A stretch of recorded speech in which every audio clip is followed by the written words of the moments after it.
Saudi আরবে একটি গুরুত্বপূর্ণ আপডেট আসছে। আপনারা স্ক্রিনে যে আপডেটটি দেখতে পাচ্ছেন, এখানে বলা হয়েছে যারা সৌদি আরবে মোটরসাইকেল বা বাইক চালান, আমরা জানি যারা সৌদি আরবে অনলাইনে ডেলিভারির কাজগুলো করে থাকেন অধিকাংশ লোকরাই কিন্তু আজনবী হয়ে থাকে। কোনো সৌদি নাগরিকরা কিন্তু বাইক দিয়ে ডেলিভারির কাজ করে না, সবগুলাই কিন্তু আজনবী।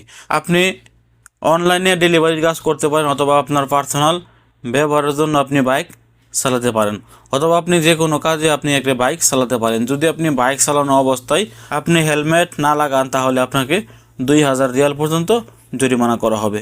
শুধু যে ডেলিভারি লোকদের জরিমানা করা হবে এটা কিন্তু না, যারাই সৌদি আরবে বাইক চালান তাদেরকেও কিন্তু জরিমানা করা হবে। তো অনেক বাংলাদেশি প্রবাসীরা আছেন যারা ডেলিভারি কাজ করে থাকেন, এবং অনেকেই আছেন যারা নিজস্ব বাইক চালিয়ে থাকেন শখের বসে। অবশ্যই আপনারা বাইক চালানোর ক্ষেত্রে সবসময় আপনারা হেলমেট লাগার চেষ্টা করবেন, কারণ হেলমেট যদি আপনারা না রাখেন তাহলে কিন্তু আপনাদেরকে 2000 রিয়াল জরিমানা করা হবে। এটি গতকালকের আইন। গতকালকে এরকম একটি আইন কিন্তু ফাঁস হয়েছে। আবারও বলছি, যারা সৌদি আরবে মোটরসাইকেল চালান, বাইক চালান বলেও হেলমেট ছাড়া গাড়ি চালাবেন না। যদি আপনারা হেলমেট ছাড়া গাড়ি চালান তাহলে কিন্তু এখন থেকে আপনাকে 2000 রিয়াল জরিমানা করা হবে। তো ভিডিওটি শেয়ার করবেন, শেয়ার করে আপনার আশেপাশে থাকা সকল বাংলাদেশি প্রবাসীদেরকে জানিয়ে দেওয়ার চেষ্টা করবেন।